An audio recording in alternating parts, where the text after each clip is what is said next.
¿Cómo le va a todos ustedes? Realmente un placer compartir este espacio de Nuestra Voz. Estaba visualizando la apertura del programa y nosotros en el programa de la semana pasada habíamos mencionado el compromiso, ¿no? Y un spot que hizo la institución ATILRA relacionado con el Día Mundial de Lucha contra el Cáncer, ¿no?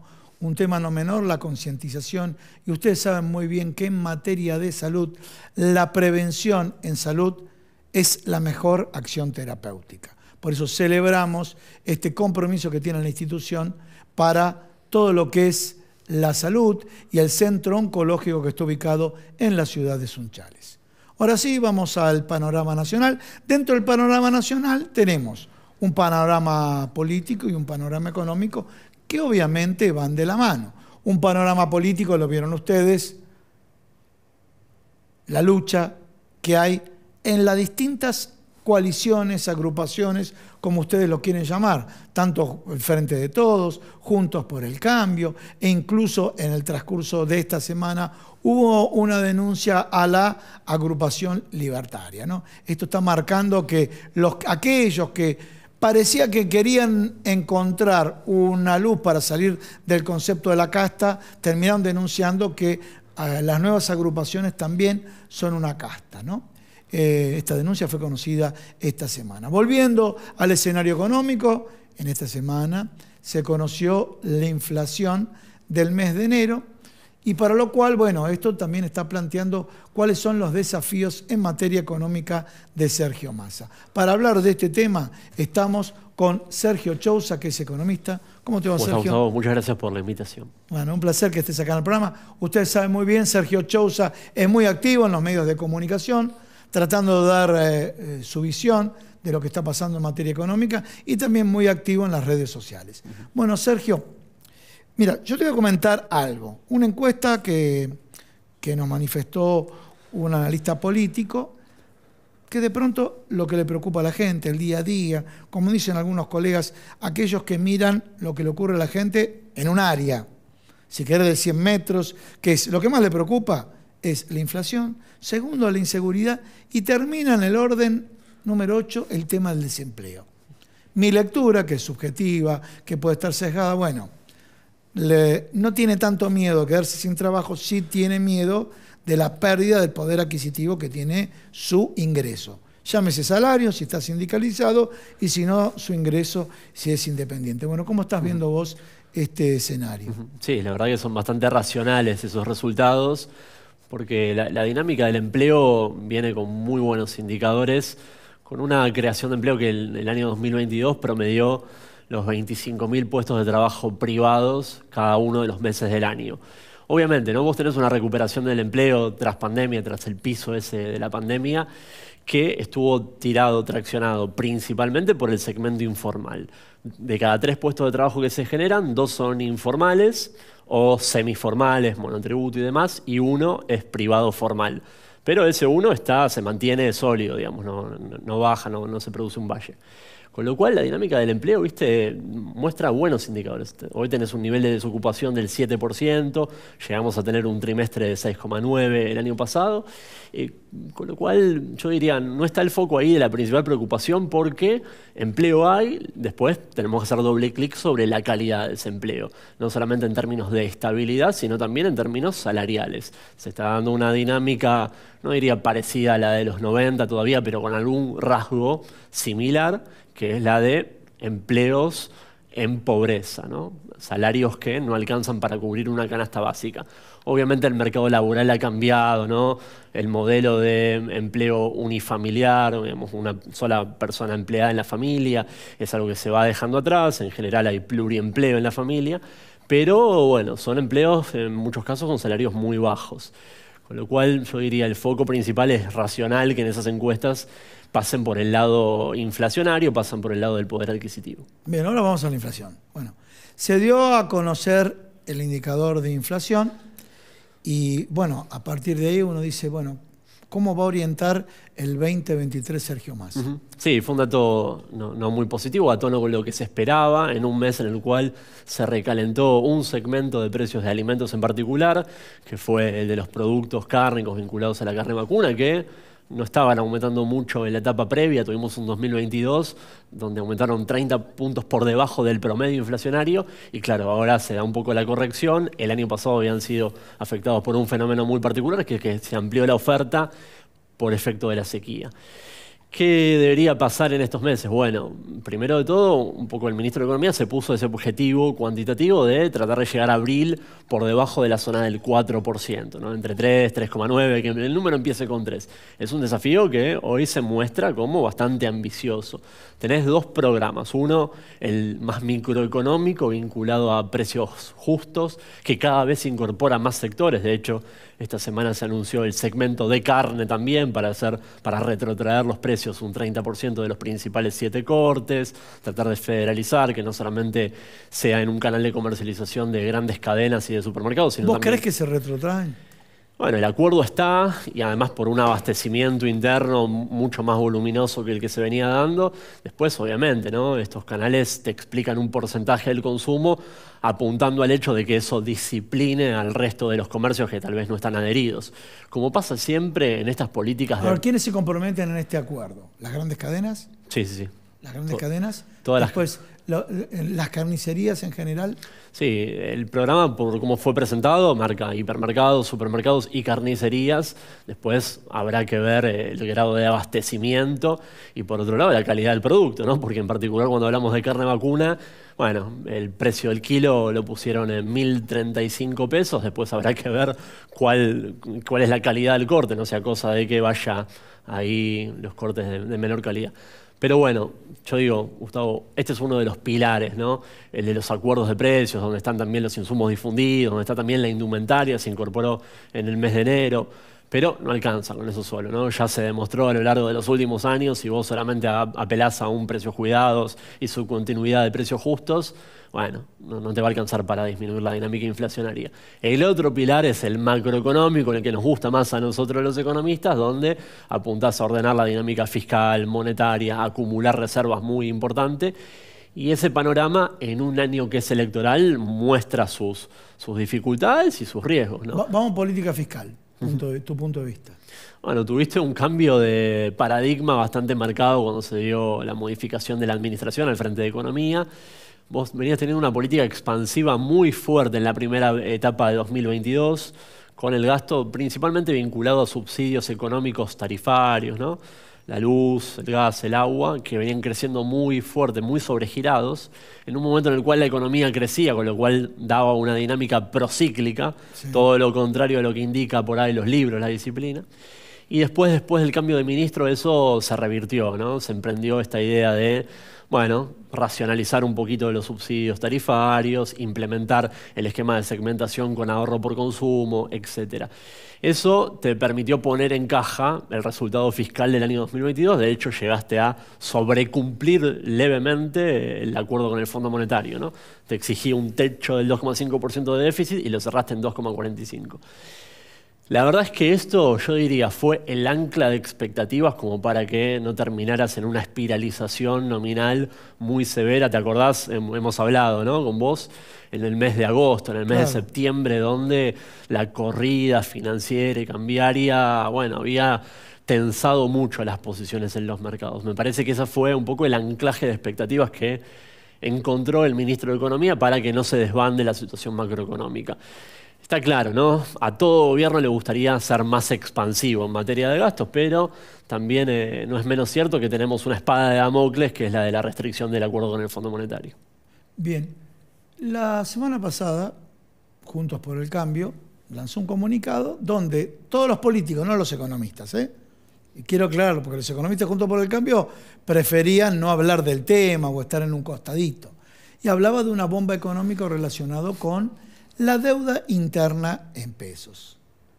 A ver, yo te dejo a vos y en todo caso repregunto para tratar de que ustedes puedan interpretar cuando se lanza eso, cómo nació, cómo viene y qué características tiene, ¿no? Bueno, cuando tenés que incurrir en endeudamiento es producto de que tenés una situación deficitaria en materia fiscal, ¿no? El presupuesto de gasto, los gastos que hace el Estado, no llega a cubrirlos con sus ingresos genuinos. Esa es la explicación técnica. Sí. Ahora, la capitalización por Juntos por el Cambio y eventualmente la mala comunicación por el Frente de Todos. Bueno, a partir de esa premisa de que tenés déficit y entonces tenés que cubrirlo de alguna forma, se te abren las dos ramas.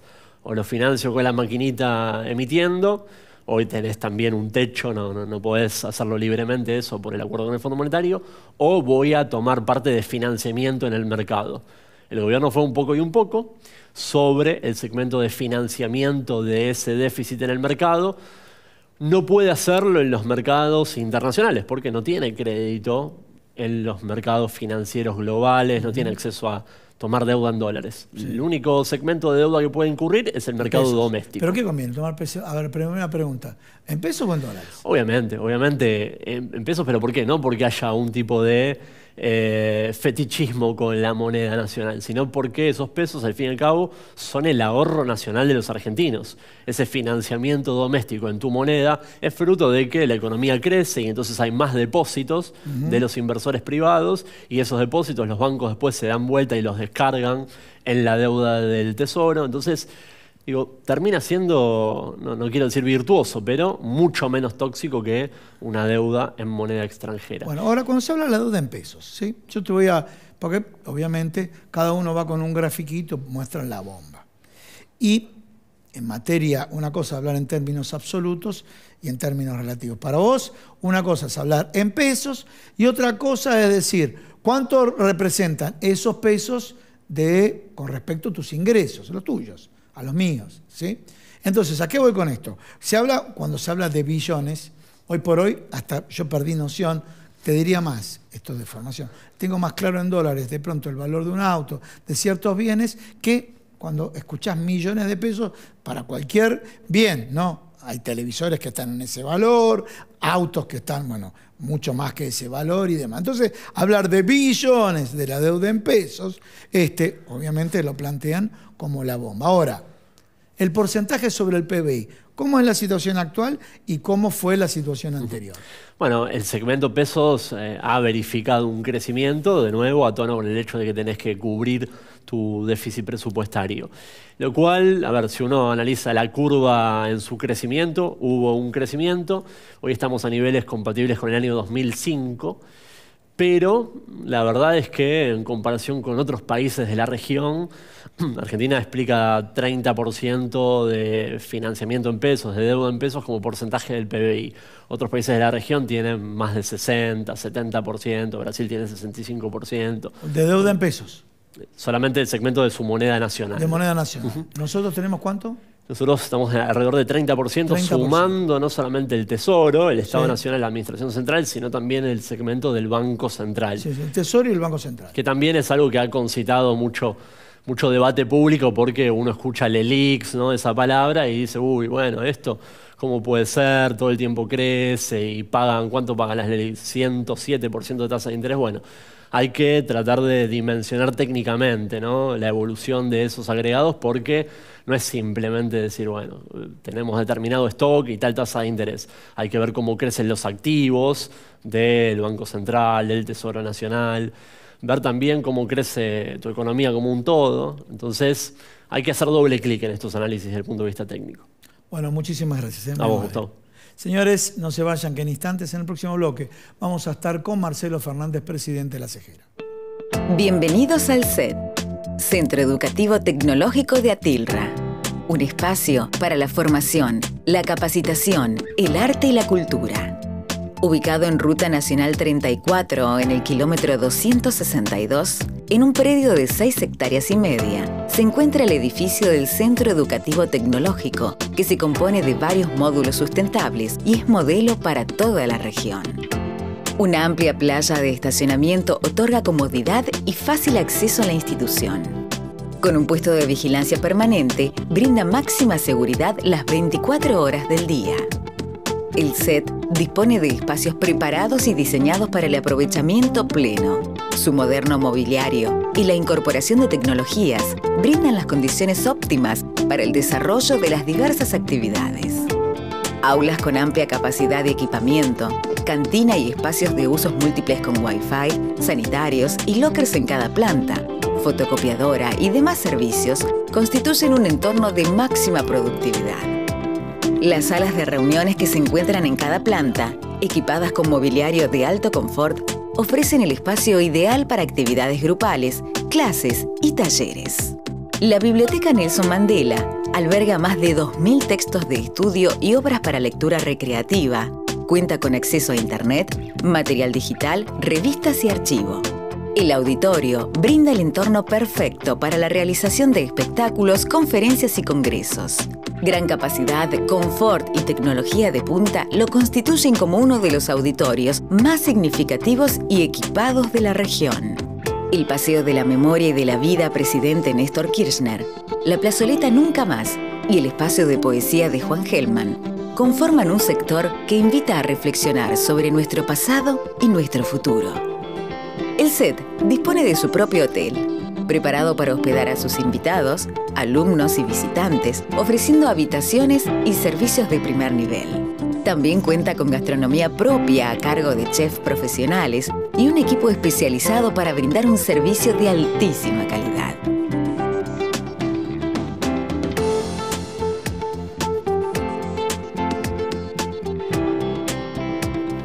El Centro Educativo Tecnológico representa el compromiso de Atilra con la comunidad.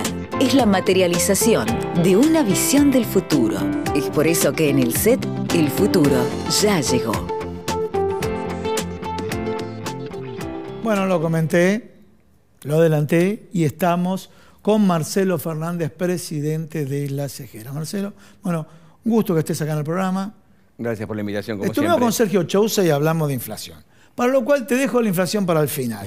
Me gustaría como empresario que vos le digas al público en general, a los trabajadores y demás, cómo estás viendo la actividad económica. Y yo te lo voy a relacionar justo en tu lugar, en este programa y en otros programas, varios analistas políticos daban la preocupación de la gente por el desempleo mucho más postergada, en otras épocas era el primero, y la preocupación más alta en la inflación. Yendo a la preocupación por el desempleo, infiere la gente que hay empleo, para lo cual infiero que hay trabajo en las empresas y estoy con un dirigente empresario. A ver, Gustavo, la Argentina de los últimos años, te diría hace ya bastante tiempo, nos obliga a dar dos noticias, una buena y una mala. ¿Ah, sí? O sea, la buena y la mala, claro. Vos fíjate, o dos estados, que estamos bien y estamos mal. Vos justamente tocaste uno en el bloque anterior con el economista, que es la inflación, que dijiste que íbamos a hablar después, así no hablamos ahora. Con lo cual, ¿por qué nos preocupa a las pymes? Porque las grandes empresas te fijan precios, te fijan condiciones, te la cambian, se dolarizan, siempre están actualizados. Y la pyme no, porque la pyme compra prácticamente de contado y vende financiado. Esto es histórico, porque nosotros tenemos más competencia, porque entre nosotros siempre somos varios los que por ahí hacemos el mismo producto, entonces tenemos que competir en el mercado para vender mejor precio, mejor calidad, mejor entrega, que nos pueda diferenciar de nuestra competencia. Pero la materia prima te la tenés que absorber al costo y precio que te dice el formador de precio. Entonces, la inflación nos genera un problema grave porque vos muchas veces reponés mucho más caro de lo que vendiste en el costo de tu materia prima. Pero la buena, ¿cuál es la buena? Es que tenés actividad. Por eso te digo, entonces vos decís, ¿qué digo? ¿Que estamos bien o estamos mal? Y ahí viene el quid de la cuestión. Porque vos hoy encontrás a la mayoría, no a todas, las empresas con liquidez. Es decir, vendieron, como hay muchos pesos, por eso hay inflación, vos tenés que las empresas vendieron bien, que están colocando plazo fijo, es algo histórico esto, Gustavo. Vos ibas a un banco antes y tenía todo haciendo cola para cambiar cheque, para retirar dinero, para ver cómo se financiaba. Hoy es al revés, las empresas están dejando dinero y colocándolo en plazo fijo en las entidades bancarias. No todas, por supuesto, pero la gran mayoría lo está haciendo. Entonces quiere decir que tuviste ventas, porque si vos hoy tenés un ahorro en pesos desde tu empresa quiere decir que tu empresa está vendiendo más de lo que compra, está produciendo más de lo que gasta y con lo cual coloca los cifras. Entonces, el nivel de actividad me da la buena, pero también te tengo que decir la mala. Entonces digo, esta Argentina que como vos dijiste, la presión de la gente, ¿hay planes sociales? ¿Hay muchos? Sí, quiere decir que hay gente desempleada. Pero a la vez las pymes no tenemos mano de obra calificada porque no hay en el mercado nadie que sepa usar las tecnologías y cuando vos pones un aviso no viene nadie. Entonces te encontrás que tenés que suspender el turno, no podés ampliarte más horas, no podés producir más o no podés poner más máquinas en marcha. ¿Por qué? Porque no tenés gente, porque nadie sabe usarlas. Entonces vos no estás hoy en el horario de trabajo con capacidad de formar a nadie, no tenés tiempo. Tenés que hacerlo en curso. No tenés tiempo porque tenés actividad. Claro, pero no tenés tiempo porque no estás destinado vos, que venga un trabajador y vos le digas, bueno, ocupate estas cuatro. Vos traes hoy es como traer un camarógrafo hoy para nosotros. Es decir, el camarógrafo tiene una especialización, se capacitó. Vos no podés traer un camarógrafo. Che, manejame la cámara.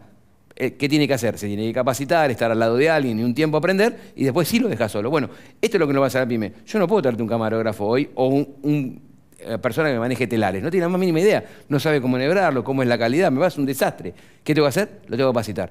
Increíblemente no lo estamos haciendo. Entonces digo, hay desempleo porque hay desempleados, pero a la vez hay necesidad de mano de obra y no tenemos mano de obra capacitada. Mirá que, ¿ves lo que te digo? La ambigüedad de las noticias. Qué paradoja, qué paradoja. Exactamente. Bueno, dijimos no hablamos de inflación, ahora sí hablamos de inflación. Mirá, es notorio, el índice de enero lo marca, lo va a marcar el de febrero, lo viene marcando el año pasado.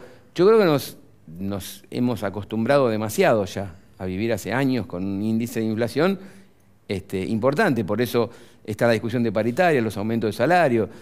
A ver, es insólito y viable muchos años más hablar de un 100% de aumento de salario. Es una locura.